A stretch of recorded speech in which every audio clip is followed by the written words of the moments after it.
I didn't answer that. No, my wife read your book and she said, what an attractive man. How do you deal with female adulation? That's why I covered myself. No. I'm curious to know.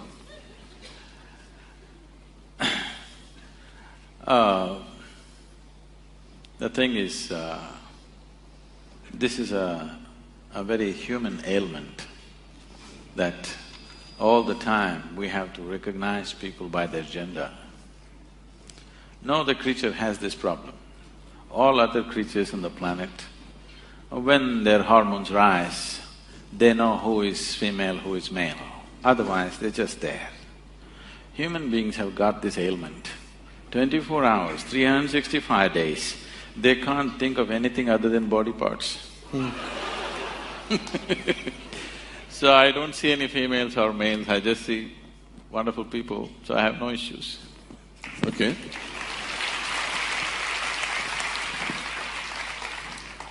There's a very intriguing… people make these great prophecies about world coming to an end, etc. Will the world come to an end in 2012? So all those people who firmly believe that the world is going to come to an end the coming year, what date do they know? We are in September 20… No, do they know what date it will come? No date mentioned. There was a date mentioned last year. Okay. We've crossed that, thank God. What I would tell them is, we have a lot of work to do. I have lots of work to do. 2013, 1st January, because anyway 2012 the world is going to end. On 2013, 1st January, all your wealth and money and everything, please write it to Isha Foundation, there's work to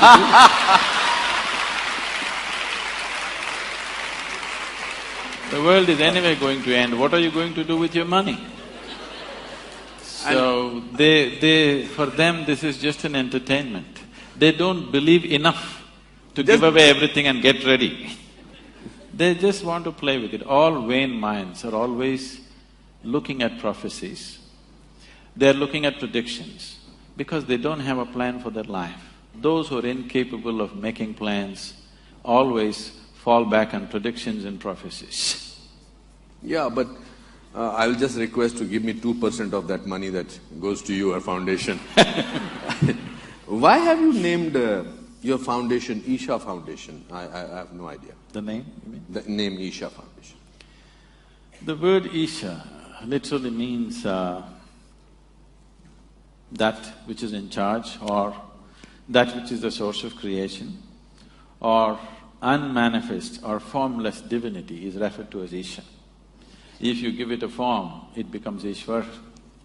So, the yogic system is not looking at form. We are not against forms. We can use forms as a part of our growth. But essentially, the existence, the whole existence, if you look at it, not a single piece of creation, not a single atom in the existence can happen without the hand of the Creator in it. So, the forms are there. Every form can be seen as divine, but essentially it is formless. So to attain to that, the yoga is the method to attain to that. So right now as you sit here, this very body was created from within, so the source of creation is very much within you. So to attain to that state is the fundamental goal, so it is Isha Yoga and Isha Foundation. Okay. Do you pray? Till now I haven't. I have So not had the need to pray. Do you believe that there is a God? Let's come to this. Before we handle God, let's handle belief first. Why do you believe something? One believes something because they are not sincere enough to admit that they do not know. There are only two ways to be. Either you know something or you do not know something. But whatever you do not know, when you bullshit yourself, it's called as belief. Instead of simply admitting, I do not know, you want to believe something. Somebody believes there is God, somebody believes there is no God. Both are in the same boat. They think they're different, but both of them are not straight enough to admit that they do not know. What is the problem in seeing what I do not know as I do not know? They have a problem because they do not understand the immensity of I do not know. I do not know is a tremendous possibility. Only if you see I do not know, the possibility of knowing arises within you. If you see I do not know, the longing to know will come. If the longing comes, seeking will come. If seeking comes, the possibility is alive in your life. Everything that you do not know, if you believe, you're destroying the very possibility of knowing. So coming to God, there are various kinds of beliefs across the world.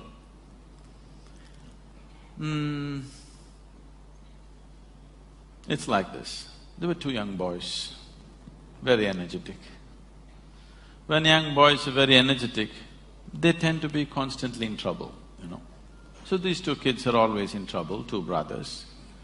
The parents are very embarrassed that the whole neighborhood is discussing their children. They want to fix them. It's easy to reproduce, but you don't know how to fix your children, do you? So they decided to take them to the local parish priest. They decided to take the younger boy first because together they're strong. They took the young boy, made him sit in the priest's office and they left. The priest walked in. With his long robes, he walked up and down, creating the necessary drama, you understand? Because drama is needed for effect. Absolutely. So he was setting up… We are on the stage. Yes. He was setting up the situation and the little boy was doing the ping-pong act, watching the priest moving around. And in mid-stride, he worked out a strategy. If I remind this little fellow that God is within him, all his mischief will go. This is the whole problem. People who have never raised children, they have fabulous ideas about how to do it. People who have raised children, they know no damn idea works. If you have the love and commitment, you wait out the problems, otherwise you suffer. That's all there is. But I think maybe when people are enlightened, they don't think that there is a God existing. There are people who are not enlightened. There are people who don't have enough money to sort of… they have to depend on somebody. They say that… Let me finish the joke. Sorry? Let me finish the joke. Okay. My problem is that I can't hear you what you are saying. There is something with with the speaker. The monitors, please, if you can do something. No, I need to do something about this because I'm not able to hear what you are saying. Okay. So, I don't know how do we go about it.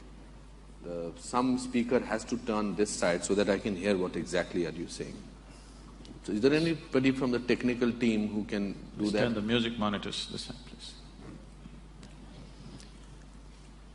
Yeah, is it good? Hello? Yeah. Yes. Thank you. Thank you, sir.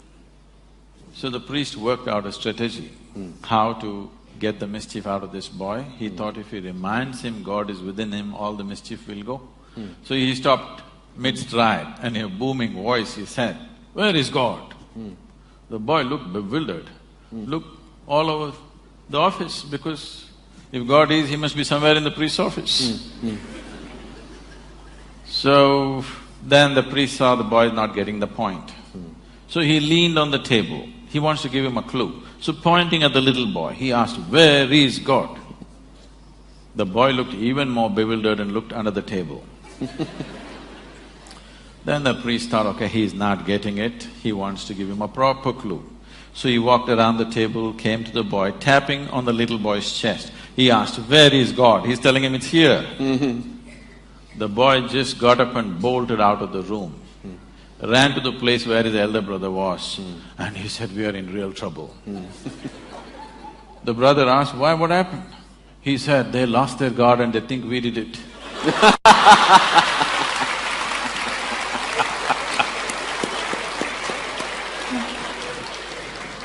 So, there are belief systems and belief systems and belief systems. But at the same time, the idea of God is universal. Why this has come is, see, the moment you're born, you look around, there is so much creation. You need an explanation. So you look at your mother thinking she could have done it.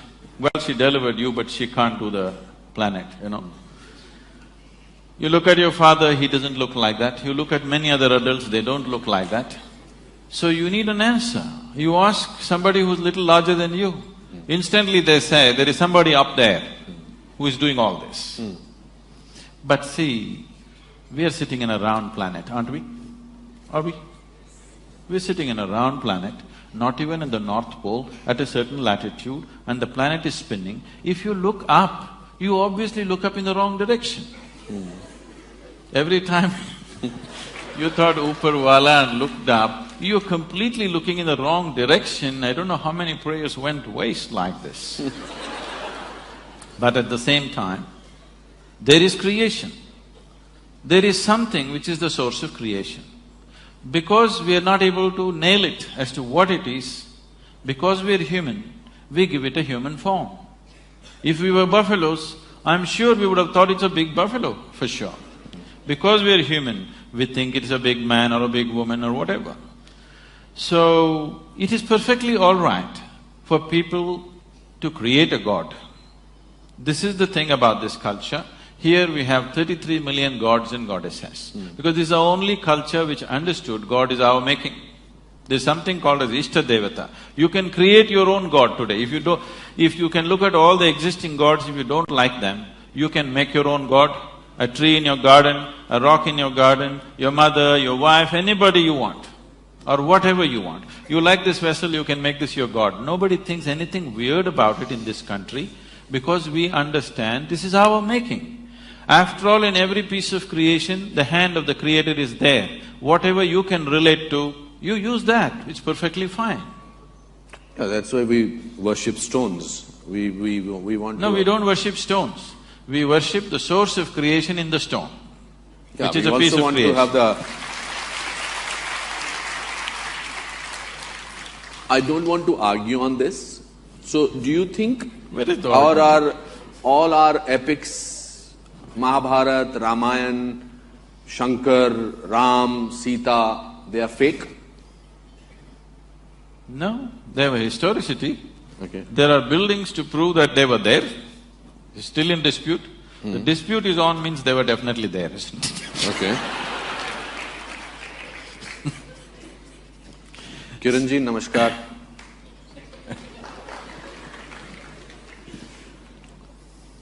No, I will still want to probe a little further on this topic. We have major mandir, masjid issue, Ayodhya issue, etc., etc. We are still fighting about that. So, why is all that fighting going on? If there is no God, or if there is a I did not belief. say that. No, you said there is a belief, people needed somebody as a belief of God. All the fight in the world is not between good and evil as people project it to be. All the fight in the world is between one man's belief versus another man's belief. If you saw, I really do not know, you wouldn't fight with anybody. Because you believe one thing and somebody believes something else, you're invariably going to fight today or tomorrow. It's just a question if you can manage them for some time. Someday it'll spill out on the street. So, it is time. See, there was a time when people worked with the instrument of belief, when the human intellect was in a certain way. Today it is time, there is substantial intellect on the planet. Today it is time that we establish a certain level of seeking in a human being rather than just pumping him up with belief. Why do people believe you? Who said they believe me? This is a huge full house. No, they're looking… Everybody is they're clapping. sitting there evaluating every word that I say. I don't think they believe whatever I say. To me, they look smart enough to understand and evaluate. I have performed in this auditorium. It's never been so full. So there has to be some in their belief in you which makes them look up at you. Why do they trust you? Why do they believe in you so much? Now let's take off the word belief. Yes, they trust me. Okay, I mean my word may be different, but I think it is belief. Do you think it is belief also?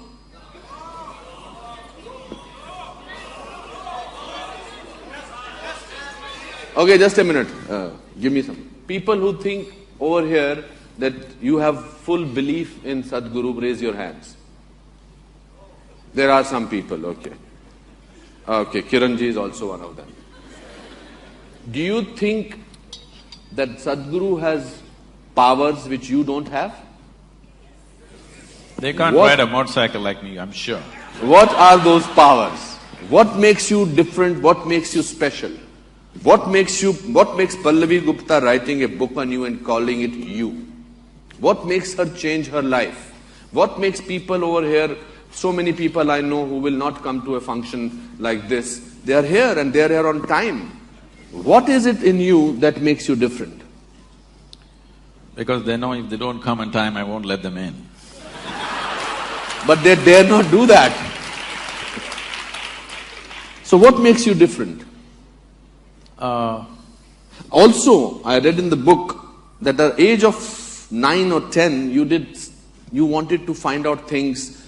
You caught hold of snakes, you went into the darkness, you went into the cycle and you wanted to see whether the cycle, you fall down from a ditch. Today, if any 10-year-old child will start doing it, he said, I'm going to ape Sadhguru because he did that. I don't think any of the mothers are going to let them do that. So what is it which is so special about you? It is not special. It is just that, there was a time when we were promoting Isha Yoga, we used to print a brochure and it said, ordinary to extraordinary. Okay. So they come day 1, day 2, day 3, and we are teaching them some basic fundamentals of their life that they've missed, for sure. Simple things. And then they asked, Sadhguru, you said you will become extraordinary. We thought we'll become extraordinary or we will become special. I said, I never said you will become special. I said you will become extraordinary. More ordinary than others. Everybody is desperately trying to be special.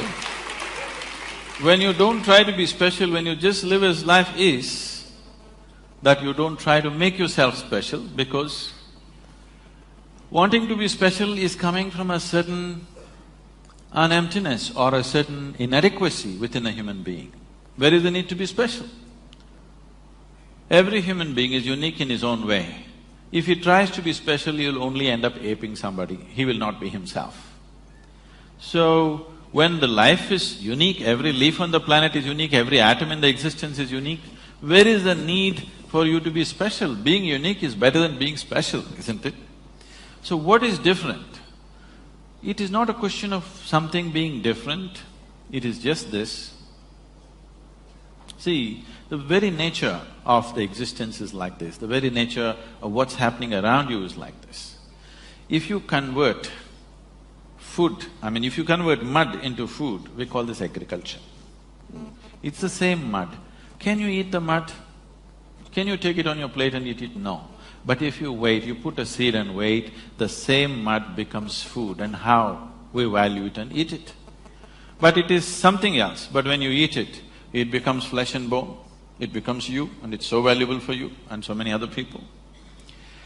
So this is the way of the life. What is filth will become a flower, if only you mature it in the right direction. This flower, its beauty and its fragrance comes from filth.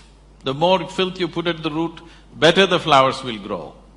So, the question is not about what is different, the question is not about what is special, the question is just about, will you allow yourself to mature or will you let yourself just roll in filth? You have not yet answered my question. I feel that it's important for me to know. Yes, right now. What is unique about you? What you said is fantastic, because that's what we all know means. No, why is it that we've kept the flowers here, not a lump of earth? Simply because it's the same thing, but it's flowered, that's why you keep it here. That's all with me. So, you do admit that you are special? I have flowered, not special. Okay, let's not go by the words. You're waiting, others are still waiting. So, when did you feel that you were different, unique, special, whatever word you want to choose? When did you feel at what stage of your life you felt that you wanted to share your knowledge with the people? And when did you feel that you want to tell the people that there is something ordinary and there is something extraordinary? So it's like this. When I was 3.5, 4 years of age, I realized one thing, that I do not know anything. I just do not know anything. To such an extent, if somebody gives me a glass of water, I keep staring at this water for 3-4 hours at a stretch.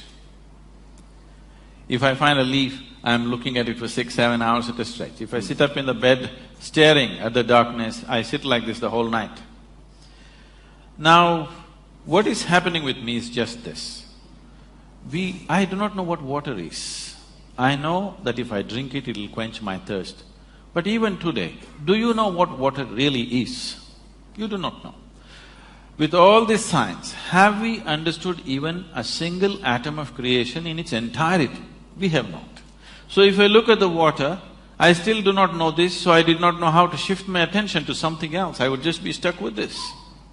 In this condition, they sent me to school. Yes, I read that quote about you going to the school. So I went and stared, paying absolute attention to the teachers. The kind of attention nobody would have paid them, total attention. Initially I heard their words, I understood what they were saying. After some time, I realized they were only making sounds, I was making up the meanings in my head. Even now, I'm only making sounds. Because you assume you know English language, you're making up the meanings, isn't it? I am trying to. If I suddenly speak in Tamil or Telugu or something, I would be just making sounds as far as you're concerned.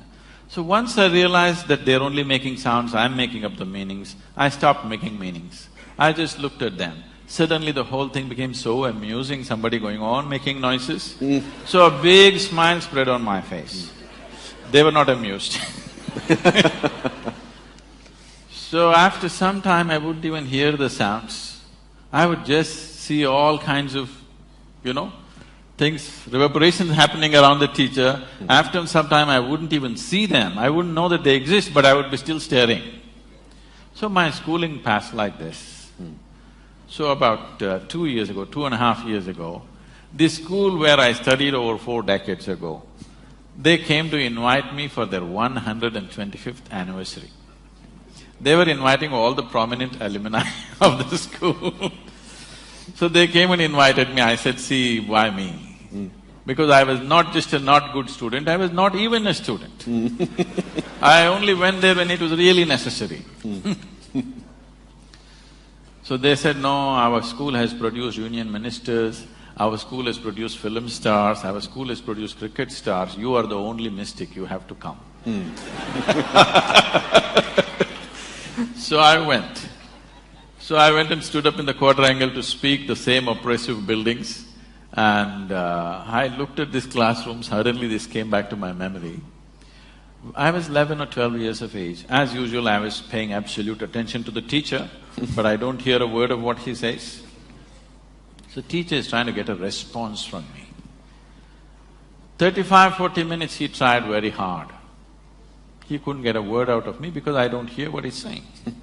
Then he held me by the shoulders, shook me violently and said, you must either be the divine or the devil. I think you're the later. So till then my problem was, what is this, what is that, what is that, what is this? I knew nothing. But there was one constant, this is me. This was clear. Suddenly this guy confused me. Is this divine, is this devil, what the hell is this? So I tried to stare at this. I couldn't, so I closed my eyes and sat. When I just sat there staring, my dear father, being a physician, he started thinking I need psychiatric evaluation. So the moment I closed my eyes and sat, the same people who thought I need psychiatric evaluation started saying he's becoming a yogi. I'm telling you the secret. Okay. I was staring at somebody, they thought I need psychiatric evaluation, I was staring at something or somebody. The moment I start staring at myself, they said he's a yogi. So I started staring at myself with my eyes closed, looking for hours on end, days on end. Then, I got into my youth and so many things happened, finished my university somehow and got into a business, and one afternoon, I come from Mysore, where at least at that time the tradition was like this. If we want to test our motorcycles, we ride up Chamandi Hill. Yes. You've been there? Yes. If you want to trek, we go up Chamandi Hill. If you want to have a party, we go up Chamandi Hill. If you fall in love, we go up Chamandi Hill. If you fall out, you have to go. If you have something to do, you have to go up Chamandi Hill. If you have nothing to do, that's a place. So one afternoon I had nothing to do, so I rode up Chamandi Hill, parked my vehicle there and climbed up to a place. I know this place, the whole hill very, very well. So I sat on a rock, my eyes were open. I did not even close my eyes. Till that moment I always thought, this is me, that is somebody else. I have no issue with that somebody, but this is me, that's somebody else. Suddenly I did not know which is me and which is not me. What was me was just all over the place. The very air that I breathe, the rock that I sit on, the atmosphere around me, just everything was me. I thought this madness lasted for about 5–10 minutes, but when I came back to my normal senses, 4.5 hours had passed. For the very first time in my adult life, tears were flowing. Me and tears were impossible. I looked like this. My shirt is wet, to that extent tears are flowing. I've always been happy and peaceful, that's never been an issue. But every cell in my body was bursting with ecstasy. I did not know what hit me. When I shake my skeptical head and try to figure what's happening, the only thing that my mind could tell me is maybe I'm going off my rocker. The closest friends around me, when I said something is happening to me, look at me, they said, what did you drink? What did you take? This is all they could ask. So, I did not know what I hit. I did not know what happened to me. All I knew is, I have hit a gold mine, I don't want to lose it.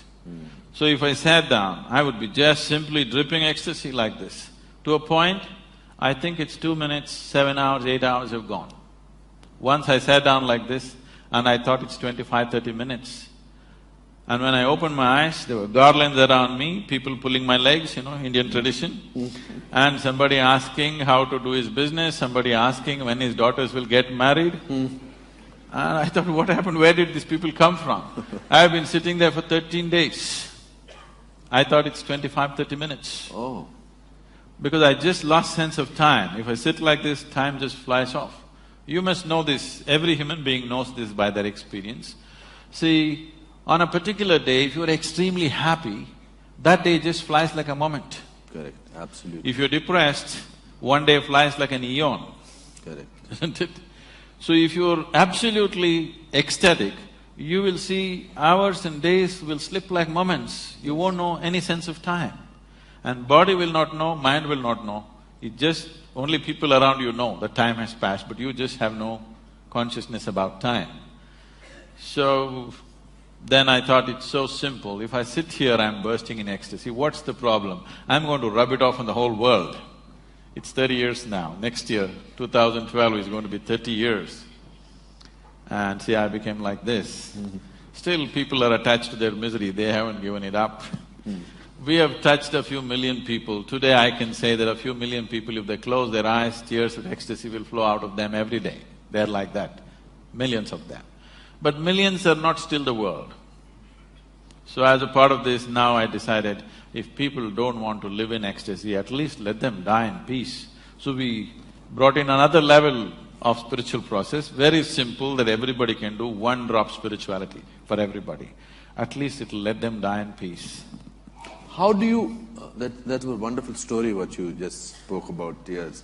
How do you explain, if you have to explain spirituality to a common man who does not understand, how do you explain what is it being spiritual? See, what is physical about you? You gathered, isn't it? You gathered over a period of time. Yeah. What you gather can be yours. I'll not dispute that now. Okay. But it can never ever be you, isn't it? Okay, if you can simplify that for me. See, right now, as I'm speaking, I take this vessel and say, this is my vessel. all of them will think, oh, Sadhguru's got a problem. But I have a reputation of being wise, so they will wait. Let's see. But after some time I say, this is me, then they'll say, let's go. Because this is a clear sign of insanity. This is happening to you every day. See now that water, is that you? I feel like doing this. That water, it's not you, but you drink it and it becomes you, isn't it? So what is not you is becoming you. What is not you cannot become you. You believe it's become you. Okay. How many… Sorry, you were about to say something. Now what you gather, you can claim it's mine. But if you say it's me, it amounts to madness, isn't it? If I say this vessel is me, it amounts to madness. This vessel also was dug out of this planet, this also was dug out of this planet, isn't it? But you saying this is me, is it any better than me saying this is me? It's not any better. It's just that because we are in a democracy, the majority is with you, so you win. Correct, absolutely. So, why are people unhappy? Why are people unhappy? People are unhappy because they have not taken charge of the fundamental instruments of life that's given to them. It's like this. See, your system is made in such a way, this is the most sophisticated machine on the planet, yes? Yes. Human mechanism is the most sophisticated, complex machine on the planet. This is the gadget. People have not paid any attention to it. If it seems the cell phone companies in the country did a survey 2 years ago and they found, at least one company did, I think, they found most people are using only 7% of the capabilities of an ordinary cell phone. I'm not talking about a smartphone that you're using, the dumb phone. They're using only 7% of that. If you're using only 7% of an average phone, this gadget, which produces that gadget, what do you think is the percentage that you're using? It's way below 1%, I'm telling you. What it means to be human has not even been attended to. People have not even looked at it. They're just busy wanting to become something, not realizing who they are. When the very source of creation is throbbing within you, there is an intelligence here, there is a competence here that if you give it a piece of bread, it will transform it into a sophisticated machine. When such an intelligence exists within you, when such a competence exists within you, what the hell are you trying to become? If even a drop of this intelligence enters your daily life, you will live magically, not miserably. So misery is not a product of Mumbai. The misery manufacturing machine is not in Mumbai. The manufacturing unit is in human mind, because they have not made any attempt to understand how it works. They have not paid any attention. They're paying attention to everything around them, not to this one. But this is the greatest happening right now, isn't it? The greatest happening in your life is that you're alive and throbbing right now. Isn't this the greatest thing? Everything else is secondary, isn't it? I completely believe it. You see, in Greek theatre, they said that fate, Kismat played a very important role in your tragedy. But in modern tragedy, they say human beings are responsible themselves for tragedy. There's nothing modern about it. In this culture, we always said your life is your karma. When we said your life is your karma, what it means is, karma means action. Whose action? My action. So when I say life is your karma, we are saying your life is your doing. This is the only place on the planet where we have always told you, your life is your making. Your life is not God's making. Your life is your making. When we say it is your karma, we clearly telling you your life is your making. So right now, your experience of life, whether you experience joy or misery, it happens from within you, isn't it? At least what happens within you must be determined by you, isn't it? What happens around you? Too many people are there. You have to take their help. But what happens within you must be determined by you. If you are miserable, what it means is, even what happens within you is enslaved to something around you. And people think it's normal. It's not normal, it's just insane. Only thing is you gathered numbers. You understand? You gathered numbers. In an asylum, the insane people look right. They're right, isn't it? See, it is all happening from within you. Both misery and joy happening from within you. If it's happening from within you, why is what you want not happening? If what you wanted happened to you, would you choose misery or ecstasy? I'm asking you. For sure. Pleasantness or unpleasantness? At most pleasantness, at least for yourself. What you want for your neighbor may be debatable. What you want for yourself is the highest level of pleasantness, isn't it? If it's not happening, it is not because of this and that. It is just that your body is not taking instructions from you, your mind is not taking instructions from you, your emotions are not taking instructions from you. Nothing in this is taking instructions from you. When you say, this is my body, it is supposed to take instructions from you. When you say, this is my mind, it's supposed to take instructions from you. Can I tell you a joke? You're getting very serious. Please. On a certain day, Shankaran Pillai went to the bar Okay. to drink with his friends. He just thought he'll just have one shot and go home. But you know, once they have a little bit of drink, they become timeless like yogis. So, a few drinks happened, then he looked at the watch like this. It was 2 a.m. But the wife's rule at home is 8 p.m., he must be home. It's 2 a.m. He got really disturbed and he wanted to rush back home, so he thought he'll find a shortcut and started running through somebody's garden. And because of unknown terrain and also Drunk. all the things inside, he flipped over and fell into a rose bush, face down, got all scratched up, somehow found his way to the house. It took another 20 minutes to find the keyhole. He found that and just slowly crawled up and went into the bathroom and looked at himself. He looked a true mess. So he opened the medicine cabinet and wiped himself, took Band-Aid, fixed himself, then slowly crawled into the bed and slept. Morning 8 o'clock, the wife brought a bucket full of cold water, threw it on him and asked him to wake up. He got up. She said, "You fool, once again drinking."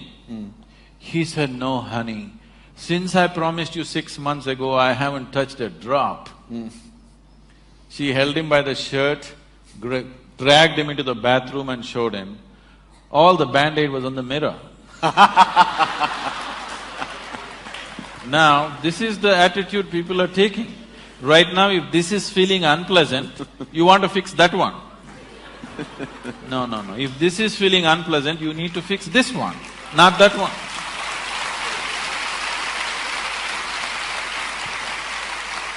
There is a beautiful shairi on this, what you narrated just now. I must share it with me.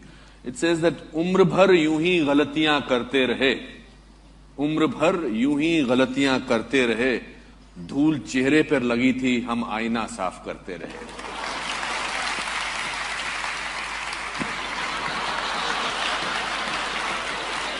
Thank God he admitted some things he does not understand.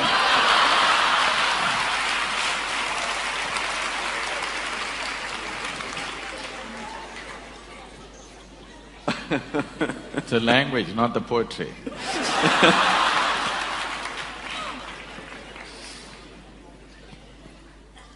I feel very proud to be an Indian, and I'm sure a lot of people feel.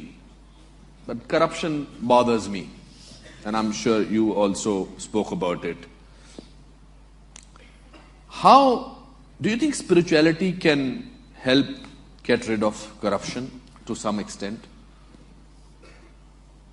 So let's understand this corruption, because it's a very important thing that everybody understands this properly in its right perspective, rather than reacting against a bunch of people who are in an advantageous position, okay? Why I want you to understand this is because for the first time in the history of independent India, these 64 years, that means 2 generations of people, they have at least 50 to 60% of them have had such a bad deal. Today you and me will talk all this and go home and eat well. Correct. There's a whole bunch of people, almost 400 million people, who cannot do that. So, if we handle the next 5 to 10 years right, we can change that.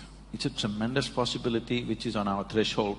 There's an economic possibility sitting on the threshold. If we conduct this right, we can change their lives. Those people who have not eaten properly, those children who are malnourished, which have the highest level of malnourishment, those who are not educated, those who don't have opportunities, those who are in that horrible social and economic pit, their lives can change in the next 5 to 10 years if we conduct our act right.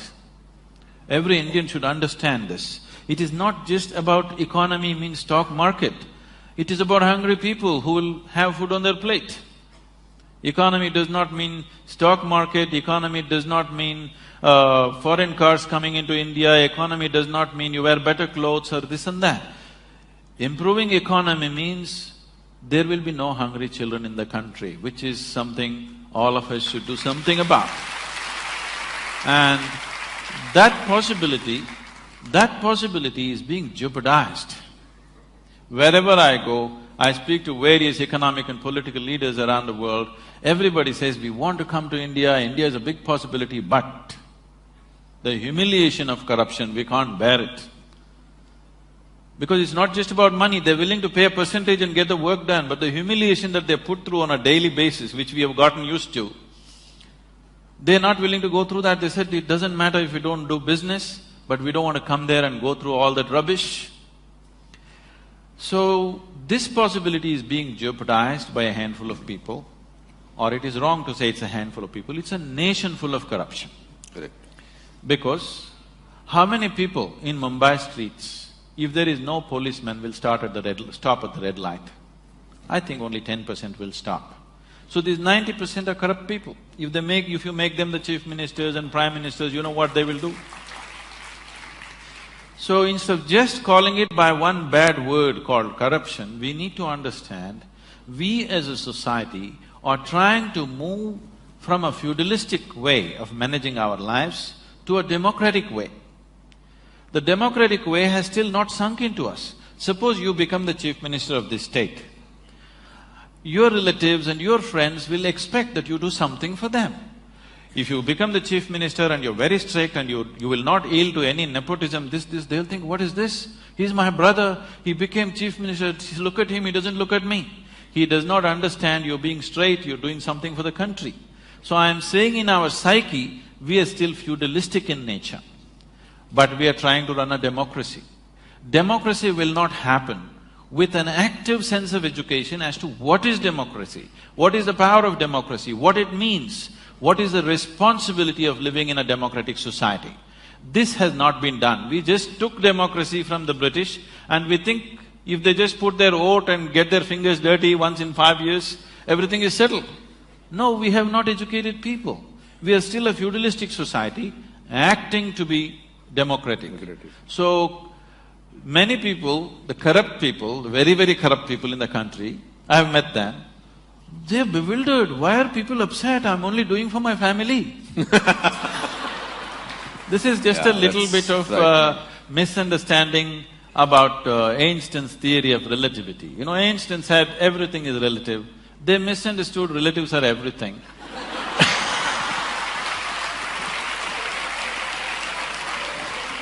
Let me ask you a hypothetical question. Hypothetical question, I must announce that before that. Suppose you were made the Prime Minister of this country for 1 month, how will you change things? See, there are enough instruments in the democratic process. Making me or anybody a Prime Minister for 1 month is a cruel thing. Okay, for 5 years. Yes. So you admit that 1 month is not sufficient? No, because 1 month is a very cruel joke. It doesn't matter who comes to power for 1 month, he can't do anything in a nation as diverse as India. To get this nation moving, you need to understand this. You cannot move this nation with policy, with rules. You can only move this nation When anything that you want to achieve in this country, you make it a movement. If you do not make it a movement, if people do not emotionally connect to that, no rules, no policy is going to work in this country. It is only people who have been implanted from somewhere, who have not grown up with Indian people, who do not understand this. They think if you make a rule, everything is going to work. This is not Switzerland. If you announce on the notice board, everybody will follow. Here you have to make a movement out of it. You have to make people connect emotionally to what needs to be achieved. If you are not able to do that, nothing is ever going to happen. So, whoever becomes the Prime Minister, I don't want to imagine myself there. Okay. What do you think should be done? It can be very easily done. There are examples of states which are going leaps and bounds ahead. If you saw Bihar just 10 years ago, it was just… I've driven through Bihar just wanting to see what Bihar is. It just looked like Afghanistan, large parts of it. Correct. Today things are happening. Absolutely. Wonderful things are happening. Just one man. Things are happening in Gujarat, just one man. Absolutely. So can't we produce 25 men or women like that in this country for every state? Are we so impotent that we cannot produce 25 human beings with some integrity who will do something straight for this nation? And today you don't have to do much. India is sitting on a boom time. You just have to manage a few things and let it happen, that's all. You just have to see that economic process do not go out of control. You just have to manage that. You don't have to do anything. It's boom time, the whole world is looking towards you. The only two economies everybody is banking on is right now China and India. India is better equipped because it's a democracy, because all the numbers are scrutinized, but what is in China cannot be scrutinized, so many people are very suspicious and fearful because it's supported by the government. India has a proper corporate structure, India has a reliable stock market which is a reading, Indian market is open, you can study what you want, you know where you're putting your money. So definitely India would be a natural destination for every investor in the world. Only thing is they're afraid of our… System. Corruption, not the system. They like our system. Our corruption… Corrupt system. System is not corrupt. Corruption. Corruption. The reason it's the people who are He has manning a way it. of making me say things that he wants me to say. No, the people who are manning it. People who are manning it are the problem. But how do we find them? You mentioned two states. You mentioned Gujarat and you mentioned Bihar. And strangely, they are not the states which we have in the center. So how do we… are we politically corrupt, politically completely bankrupt?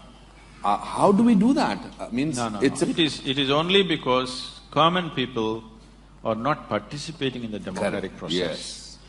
Participating in the democratic process does not just mean once in 5 years you cast your vote. Most people don't even do that. But I'm saying even if you do that, that is not enough. Democracy is an active sport, it's not a spectator sport. You can't sit back and say, let somebody do democracy.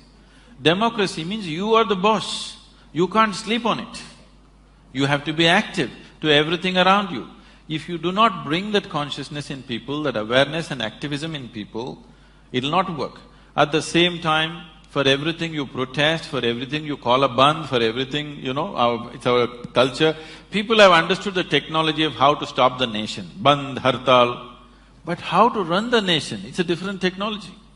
If you want to become a neta tomorrow, you don't have to create anything, do you understand? All you have to do is, I'm sure you have enough fans in Mumbai, take 1,000 people and block the ceiling.